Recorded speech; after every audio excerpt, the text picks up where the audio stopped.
बड़ी खबर, प्रधानमंत्री नरेंद्र मोदी 22 अप्रैल को अलीगढ़ में रैली करेंगे। नुमाइश मैदान में 1 किलोमीटर तक अभेद सुरक्षा यानी कि सुरक्षा व्यवस्था को लेकर पुख्ता इंतजाम। नो फ्लाइंग जोन एसपीजी रख रही है नजर और 16 विभागों के अफसरों को यहां पर जिम्मा सौंपा गया है। तो बड़ी खबर आपको बता रहे, अलीगढ़ के नुमाइश मैदान में 22 अप्रैल को प्रधानमंत्री नरेंद्र मोदी रैली करते हुए नजर आएंगे और तैयारियां इसे लेकर जोरों शोरों से चल रही है। सुरक्षा इंतजामों की बात करें तो आयोजन स्थल का 1 किलोमीटर एरिया अभेद सुरक्षा घेरे में रखना तय किया गया है और साथ ही साथ इसे नो फ्लाइंग जोन भी घोषित किया गया है। बी बुक के अनुसार एक इंतजाम यहां पर किया जा रहा है। एसपीजी हर इंतजाम पर पैनी नजर रखे हुए हैं। शुक्रवार को भी अधिकारियों ने आयोजन स्थल का जायजा लिया और पूरी यहां पर नजर बनाई रखी है। तो ये बड़ी जानकारी आपको दे रहे हैं, जहां पीएम नरेंद्र मोदी आपको बताते चले कि पहुंचेंगे 22 अप्रैल को अलीगढ़ में रैली होने वाली और इसके मद्देनजर पूरी तैयारी।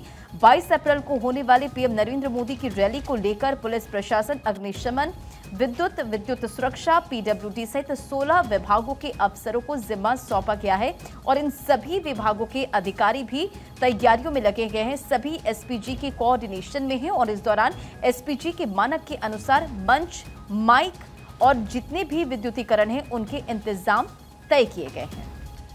और अब चलिए आगे बढ़ेंगे। एक और बड़ी खबर आपको इसी बीच बताएंगे। भारत ने पहली बार ब्रह्मोस मिसाइल एक्सपोर्ट की है। फिलीपींस को पहली खेप सौंप दी है। साउथ चाइना सी में ये तैनात होगी। 3130 करोड़ रुपए में ये डील हुई है।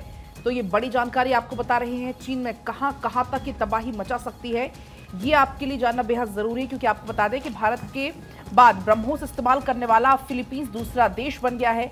इस मिसाइल को भारतीय वायुसेना के C-17 ग्लोबमास्टर और रूसी IL-76 परिवहन विमानों के जरिए फिलीपींस पहुंचाया गया है। ये विमान दक्षिण चीन सागर के ऊपर उड़ान भरते हुए फिलीपींस के क्लार्क अंतर्राष्ट्रीय हवाई अड्डे पर लैंड हुए और तस्वीरें आपको हम लगातार दिखा रहे हैं। लेकिन बड़ा सवाल यह कि फिलीपींस ने आखिर क्यों ब्रह्मोस मिसाइलें खरीदी हैं। खासतौर पर चीन के साथ युद्ध की आशंकाओं को देखते हुए ये खरीदारी की गई है। फिलीपींस और चीन के बीच में दक्षिण चीन सागर के कई द्वीप को लेकर विवाद है और इसको लेकर अब कई बार आमने सामने की स्थिति हो चुकी है। ऐसे में फिलीपींस को काफी नुकसान उठाना पड़ सकता है और अब माना जा रहा है ब्रह्मोस के आने से फिलीपींस के सामरिक कई ताकत गुना बढ़ जाएगी। ब्रह्मोस एक ऐसी मिसाइल है जिसका काट चीन के पास फिलहाल नहीं है। ऐसे में चीन युद्धपोत कभी भी ब्रह्मोस की फायरिंग रेंज में आने से बचना चाहेंगे और यही वजह है कि फिलीपींस ने भारत से खरीदी है ब्रह्मोस मिसाइल। चलिए आगे बढ़ते हैं, बात कुछ और खबरों की करते हैं। युद्ध लड़ने के तरीकों में आया है बदलाव। वायुसेना प्रमुख VR चौधरी ने कहा, भूमि, समुद्र, वायु क्षेत्रों की सीमाएं धुंधली हो रही हैं। यही प्रौद्योगिकी में आ रहा है तेजी से बदलाव।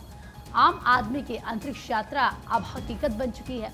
भारतीय रक्षा अंतरिक्ष संगोष्ठी को भी उन्होंने संबोधित किया और इस दौरान उन्होंने ये क्लियर कहा कि अब देखिए जिस तरीके से युद्ध लड़ा जाता है उसमें बदलाव आ रहा है, क्योंकि जो सीमाएं हैं, चाहे वो समुद्री सीमाओं की बात कर लीजिए, वायु सीमाओं की बात कर लीजिए, वो अब धुंधली होती हुई नजर आ रही है। अगली खबर चुनावों से संबंधित। चुनाव से बड़ा जीवन, प्रचार छोड़ अस्पताल पहुंच गई डॉक्टर प्रत्याशी और इस बीच बचा ली नवजात बच्चे की जान। आंध्र की दार्सी से टीडीपी प्रत्याशी हैं डॉक्टर लक्ष्मी और उनके द्वारा एक बड़ा उदाहरण दिया गया। आंध्र की दार्सी से टीडीपी प्रत्याशी डॉक्टर लक्ष्मी ने बताया कि चुनाव से बड़ा जीवन होता है और प्रचार छोड़कर अस्पताल पहुंच गई डॉक्टर और इस बीच एक नवजात बच्चे की उनके द्वारा जान बचाई गई। वहीं ये तस्वीरें भी खूबसूरत सामने आई। बढ़ती खबरों में आगे, और मनमानी ढंग से रद्द कर दिया नामांकन। सुप्रीम कोर्ट पहुंचा उम्मीदवार और सीजेआई चंद्रचूड़ ने इसे लेकर स्टेटमेंट दिया है। उन्होंने कहा कि यदि पर्चा रद्द होने के मामलों को एंटरटेन किया जाएगा तो फिर तो अराजकता आ जाएगी और आपको चुनावी याचिका दायर करनी होगी। बिहार की बांका सीट से निर्दलीय उम्मीदवार है जवाहर झा, जिनका नामांकन मनमानी ढंग से रद्द कर दिया गया और फिर ये मामला सुप्रीम कोर्ट पहुंचा, जिस पर सीजेआई चंद्रचूड़ का स्टेटमेंट सामने आया। और अब दिल्ली से खबर आपको बताएंगे। परिचय बैठक में भिड़े कांग्रेसी आपस में। कन्हैया, संदीप और बावरिया आपस में भिड़े। काफी समय तक बहसबाजी यहां पर चलती रही। हाईकमान तक बात भी पहुंची। संदीप दीक्षित ने कन्हैया को बाहरी कहा। संदीप ने दीपक बावरिया को भी यहां पर नहीं बख्शा। तो देखिए कैसे आपस में ही ये कांग्रेसी भिड़ते हुए नजर आ रहे हैं। एक तरफ जहां पर चुनाव स्तर पर है, दूसरी पार्टी जहां पर एकजुटता दिखाकर चुनाव प्रचार प्रसार में जुटी हुई, वहीं दूसरी तरफ आप देखिए दिल्ली से खबर है जहां पर परिचय बैठक थी और ऐसे में कांग्रेसी आपस में भिड़ते हुए नजर आए और काफी देर तक यहां पर बहसबाजी चली। अपशब्द कहे गए, हाईकमान तक बात भी ये पूरी पहुंची है। कन्हैया को बाहरी कहा गया संदीप दीक्षित के द्वारा और अब ये पूरा मामला तूल पकड़ता हुआ नजर आ रहा है। संदीप ने दीपक बावरिया को भी यहाँ पर नहीं छोड़ा, उन्हें भी काफी कुछ यहाँ पर कहा गया। अब बिल्कुल देखिए, संदीप ने कन्हैया कुमार को बाहरी कहा और उत्तर पूर्वी सीट से पूर्व सांसद संदीप दीक्षित भी टिकट मांग रहे थे और लेकिन पार्टी हाईकमान ने कन्हैया को दे दिया है टिकट। इससे संदीप खासे नाराज थे। संदीप ने कन्हैया कुमार को बाहरी क्यों क्या कहा, उससे लेकर ये जिक्र है अखबारों में और बताया जा रहा है कि बैठक में संदीप थोड़ी देर से पहुंचे तो मंच के सामने पीछे की ओर ही बैठ गए और इस पर लवली ने उनसे आगे आने को कहा और उसी के बाद देखिए ये स्टेटमेंट जो है वो सामने आया है। और चलिए आगे बढ़ते हैं, बात दिल्ली की करेंगे। अरविंद केजरीवाल ने कोर्ट में ईडी को जवाब दिया। 48 बार घर का खाना खाया, क्योंकि घर से खाना आया, सिर्फ 3 बार ही आम खाए हैं, ये केजरीवाल ने बताया। 8 अप्रैल के बाद आम नहीं खाए। दरअसल बहुत ज़्यादा सियासत इस पूरे मामले में हो रही है और दैनिक भास्कर इस वक्त मेरे पास है, फ्रंट पेज पर ही ये खबर छपी है। जैसे कि लिखा गया है कि 48 बार घर का खाना आया है, सिर्फ 3 बार ही आम खाएं। दरअसल पूरी खबर आपको विस्तार से बताते हैं। देखिए, अरविंद केजरीवाल ने ईडी पर जेल में अपने खाने को लेकर संकीर्ण सोच रखने और राजनीति करने का आरोप लगाया। ईडी ने गुरुवार को कोर्ट में दावा किया था कि केजरीवाल टाइप 2 डायबिटीज के मरीज हैं, लेकिन स्वास्थ्य को आधार बताकर जमानत के लिए जेल में रोज आम और मिठाइयां जैसे यानी कि हाई शुगर वाले आहार को ले रहे हैं। अब शुक्रवार को केजरीवाल की ओर से कोर्ट में अभिषेक मनु सिंघवी ने कहा, उन्होंने कोर्ट में कहा कि क्या मैं जमानत के लिए पैरालिसिस का जोखिम उठाऊंगा। अब देखिए, सिंघवी ने आगे ये कहा कि घर से 48 बार भोजन भेजा गया, जिसमें 3 बार आम थे। 8 अप्रैल के बाद आम नहीं आए हैं। आलू पूड़ी 1 बार प्रसाद के रूप में भेजा गया था। केजरीवाल ने शुक्रवार को नई याचिका दायर कर रोज 15 मिनट डॉक्टर से परामर्श की मांग की है। तो वहीं ईडी के वकील के पेश होने का सिंघवी ने विरोध किया। उन्होंने कहा कि मामला जेल, कोर्ट और मेरे मुवक्किल के बीच है और वे यानी कि ईडी की तरफ इशारा करते उन्होंने कहा कि प्रेस कॉन्फ्रेंस कर रहे हैं कि आम खाया जा रहा है, आखिर क्यों, क्या खाएंगे, ये सवाल उन्होंने पूछा। मशरूम खाएंगे। ईडी ने कहा कि केजरीवाल ने गलत आरोप लगाए थे, इसीलिए एजेंसी का पक्ष बनता है कि केजरीवाल की तरफ से जो आरोप लगाए गए उस पर ईडी ने भी अपना जवाब दिया। तो ऐसे में जेल अधिकारियों के वकील ने कहा कि केजरीवाल घर के बने खाने में डाइट चार्ट फॉलो नहीं कर रहे हैं। कोर्ट ने सिंघवी से पूछा कि क्या डाइट चार्ट फॉलो हो रहा है। इस पर सिंघवी ने कहा कि अपवाद को छोड़कर, मतलब कभी कभी ऐसा होता है जैसे कि किसी दिन प्रसाद के रूप में पूड़ी आ गई या फिर किसी दिन आम आया, ऐसा 1-2 बार हुआ है, वैसे जो डाइट चार्ट है उसको फॉलो किया जाता है। इस पर कोर्ट ने कहा कि बिना हमारे आदेश ऐसा हुआ है। इसके बाद कोर्ट ने फैसला सुरक्षित रख लिया है। अब देखिए, केवल 2 दिन जेल का नाश्ता किया। दरअसल तिहाड़ जेल प्रशासन के सूत्रों के अनुसार सीएम केजरीवाल ने अभी तक केवल 2 दिन ही जेल का नाश्ता किया। उनके लिए खाना, नाश्ता, पानी और अन्य सभी चीजें उनके घर से लाई जाती हैं।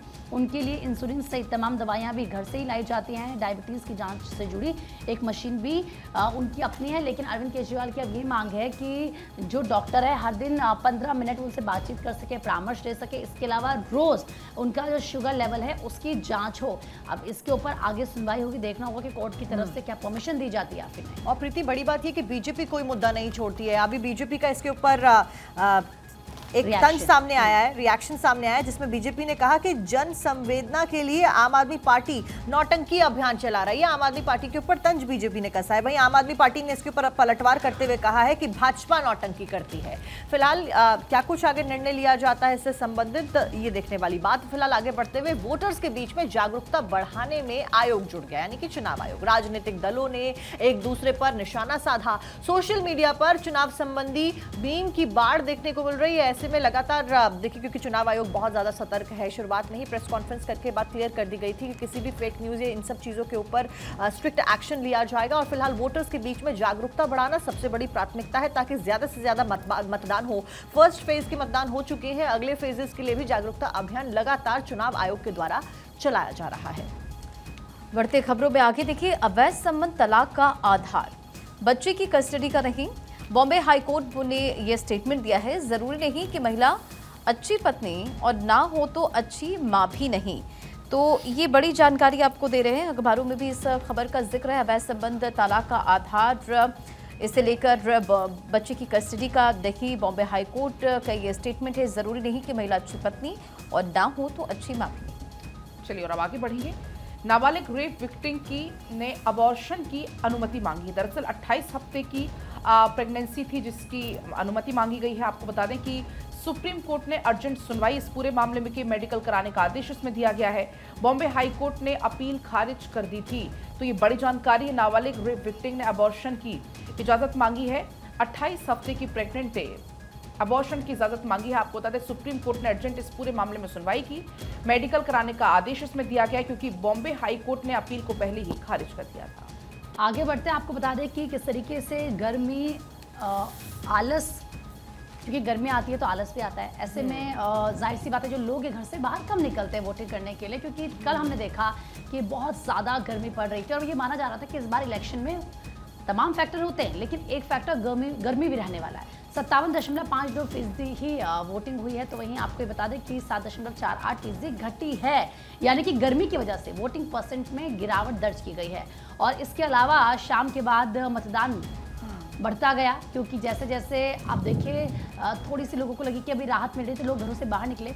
जयपुर ग्रामीण लोकसभा सीट सुबह यहाँ पर बहुत ही कम वोटिंग हो रही थी। बहुत ही धीमा, गर्मी ब्याव का मतलब होता है शादी विवाह, ये लोकल बोलचाल का शब्द है ब्याव। तो ये सारे रीजन रहे हैं, मतलब कि चाहे गर्मी हो, चाहे आलस हो, चाहे फिर शादी हो। हालांकि चुनाव आयोग के द्वारा तमाम तैयारियां की गई थी और ये एडवाइजरी भी जारी की गई थी कि कहीं पर ORS का घोल था, कहीं पर लोगों के लिए अलग अलग सुविधाएं रखी गई थी, लेकिन उसके बावजूद कुछ ऐसी फोटोज भी सामने आए कि कुछ लोग तो जोड़े में ही आ गए और इसीलिए कैंपेन भी चलाया जा रहा था कि हैप्पी आवर्स में आप वोटिंग करिए, यानी कि सुबह 7 बजे से जब वोटिंग शुरू हो रही है आप 11 बजे से पहले अपना मतदान करिए, क्योंकि वो हैप्पी आवर्स है। गर्मी के लिहाज से भी वो हैप्पी आवर्स है, तो आप अपना मतदान करके फिर उसके बाद में जलपान अपना आगे करिए। और इसीलिए कल आप हैप्पी आवर्स का बहुत जिक्र भी कर रही थी, राइट? बिल्कुल, और हैप्पी आवर्स में वोटिंग के लिए क्योंकि सारे मंत्री और सभी लोग कह भी रहे थे और चुनाव आयोग के द्वारा भी लगातार ये कहा जा रहा था। आगे बढ़ते हुए बात कर लेते हैं राजस्थान की। राजस्थान में मतदाताओं का उत्साह फीका नजर आया। दरअसल 5.84% मतदान यहां पर गिरा है। अगर पिछले चुनाव यानी कि 2019 की बात करें, मौसम और सियासी पारे में उतार चढ़ाव देखने की वजह से असर देखने को मिला। करौली धौलपुर में 50% से कम रहा मतदान।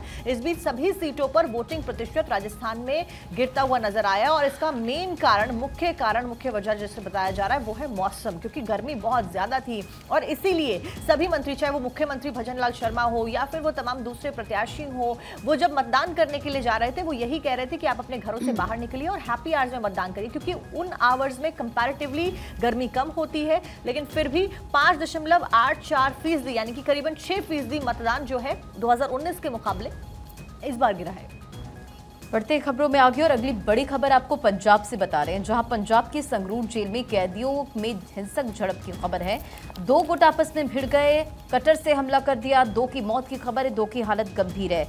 तो देखिए जमकर बवाल हुआ है यहाँ पर पंजाब की संगरूर जेल से, ये बड़ी जानकारी आपको दे रहे हैं, जहां पंजाब की संगरूर जेल में उस समय हड़कंप बच गया जब 2 गुट आपस में भिड़ गए और इस खूनी हिंसा में, खूनी संघर्ष में 2 कैदियों की जान चली गई है, जबकि 3 लोग गंभीर रूप से घायल बताए जा रहे हैं। आपको बताते चले, सूचना मिलते ही पुलिस अधिकारी मौके पर पहुंचकर मामले की जांच पड़ताल अब शुरू कर दी गई है। संगरूर जेल के डॉक्टरों के मुताबिक गंभीर हालत में कैदियों को अस्पताल लाया गया था और जिनमें से 2 की मौत हो गई है। अस्पताल ले जाते वक्त ही उनकी जान चली गई, जबकि 2 कैदियों के शरीर पर गंभीर चोट है, इलाजरत है, उनको पटियाला के राजेंद्र अस्पताल में रेफर कर दिया गया है। और जेल के अंदर हिंसक झड़प क्यों हुई, इसके पीछे का कारण क्या था, इसकी कोई जानकारी फिलहाल सामने नहीं आई है। पुलिस इस पूरे मामले को लेकर लगातार जांच पड़ताल कर रही है। जानकारी पुलिस की तरफ से भी इसे लेकर अभी तक नहीं दी गई है। और इस घटना के बाद जेल में अफरा तफरी का माहौल रहा। पुलिस इस पूरे मामले को लेकर जांच पड़ताल कर रही है और मृतकों की पहचान की अगर बात करें तो हर्ष और धर्मेंद्र के रूप में हुई है। और इस घटना के बाद पंजाब जेल में सुरक्षा पर एक बार फिर से सवाल उठने लगे हैं। पिछले कुछ दिनों में जेल में इस तरह की कई घटनाएं सामने आ चुकी है। अगर जेल प्रशासन इन्हें गंभीरता से नहीं लेता है तो बड़ा खूनी खेल यहां पर हो सकता है। हालांकि अभी पुलिस इस पूरे मामले में कुछ भी नहीं बोल रही है। और अब आगे बढ़ेंगे, यूपीएससी का जिक्र यहां पर होगा। हाल ही में रिजल्ट इसका घोषित हुआ, आदित्य श्रीवास्तव ने टॉप किया है। तो आपको बता दें मेंस में टॉपर को 7 में से सबसे कम अंक, तो बड़ी जानकारी मिल रही है, आपको बड़ी खबर बता रहे हैं। आदित्य श्रीवास्तव के इंटरव्यू में 200 नंबर मिले हैं। आगे बढ़ेंगे प्रिया। ठीक है, आगे बढ़ते हैं, कुछ और खबरों की बात करते हैं। बात कर्नाटक की अगर करें तो देखिए किस तरीके से कॉलेज परिसर में हत्या पर सियासत तेज हो चुकी है। कांग्रेस पार्षद की बेटी की हत्या की गई है। कल ये खबर जब सामने आई तो बहुत सारे सवाल भी खड़े हो रहे थे। बीजेपी ने ये कहा है कि लव जिहाद है। बहुत ही हैरानी वाला पूरा मामला था जिसमें युवती की चाकू मारकर हत्या कर दी गई थी और आरोपी को पुलिस ने गिरफ्तार किया है। ये अपडेट आपको इस पूरे मामले में बता रहे। कर्नाटक से पूरी खबर सामने आई। कांग्रेस पार्षद की बेटी थी जिसकी हत्या की गई है और इस पूरे मामले को बीजेपी जोरों शोरों के साथ उठा रही है। ये कहा जा रहा है कि ये लव जिहाद का पूरा मामला है।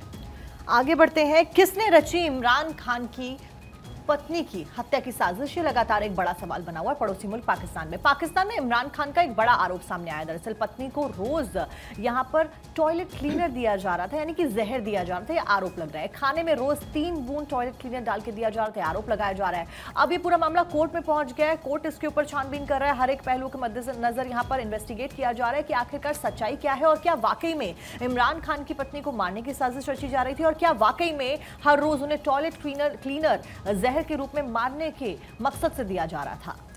बढ़ते खबरों में आगे, मध्य प्रदेश, छत्तीसगढ़ और महाराष्ट्र समेत 11 राज्यों में हीट वेव को लेकर मौसम विभाग की तरफ से अलर्ट। 17 शहरों में तापमान 43 डिग्री से पार और अगले 3 से 4 दिन में ऐसे ही रहेंगे हालात। देखिए बड़ी जानकारी दे रहे हैं। मौसम का मिजाज लगातार बदल रहा है और ऐसे में अपडेट मौसम विभाग की तरफ से लगातार दिया जा रहा है। 17 शहरों में तापमान 43 डिग्री से पार और दैनिक भास्कर प्रीति आपके पास है और फ्रंट पेज में पूरी एक रिपोर्ट वहां पर छपी हुई है गर्मी को लेकर जो मौसम विभाग की तरफ से दी गई है। बिल्कुल रंजना, आपने सही कहा। ये सबसे बड़ी खबर आज लग रही है क्योंकि देखिए किस तरीके से पूरा जो हिंदुस्तान का मैप है वो आपको नजर आ रहा होगा बाकायदा। किस तरीके से जो एरियाज हैं इसमें रेड मतलब यहाँ पर कि हाई अलर्ट जारी किया गया है, कुछ कुछ ऑरेंज है, लेकिन पूरा हिस्सा अगर आप ज़्यादातर देखेंगे तो आपको रेड ही नजर आएगा। और हेडलाइन ये है कि देश बना रेड जोन, 11 राज्यों में हीट वेव, 17 शहरों में 43 डिग्री पार होगा तापमान और ऐसे में लोगों को भारी दिक्कतों का सामना करना पड़ सकता है। ये सूरज का रौद्र रूप लोगों को नजर आएगा। दिन का तापमान 42 से 44 डिग्री तक रहेगा। ये सामान्य से 4 डिग्री तक ज्यादा रहेगा और अगले 3 से 4 दिन यही हालात बने रहेंगे। पंजाब, हरियाणा, दिल्ली में भी 40 पार होगा पारा। लोगों को भारी दिक्कतों का सामना करना पड़ेगा। देखिए अगर 19 अप्रैल यानी कि कल की अगर बात करें तो मैं आपको बता देती हूँ कि किस तरीके से 43 डिग्री सेल्सियस टेम्परेचर था और ऐसे में देखिए नांदल यहाँ पर 44 डिग्री टेम्परेचर था, बौद्ध में 44 डिग्री 0.3, इसके अलावा बारीपदा में भी इतना ही था। कुल मिला के आसनसोल की बात करें, पश्चिम बंगाल की, तो यहाँ पर 44 डिग्री था। अकोला में 44 डिग्री था। इसके अलावा चंद्रपुर में 43 डिग्री था। अंगुल में बात करें तो 43 डिग्री 0.7 था। वासिम, प्रयागराज यहाँ पर भी 43 डिग्री से ज़्यादा था।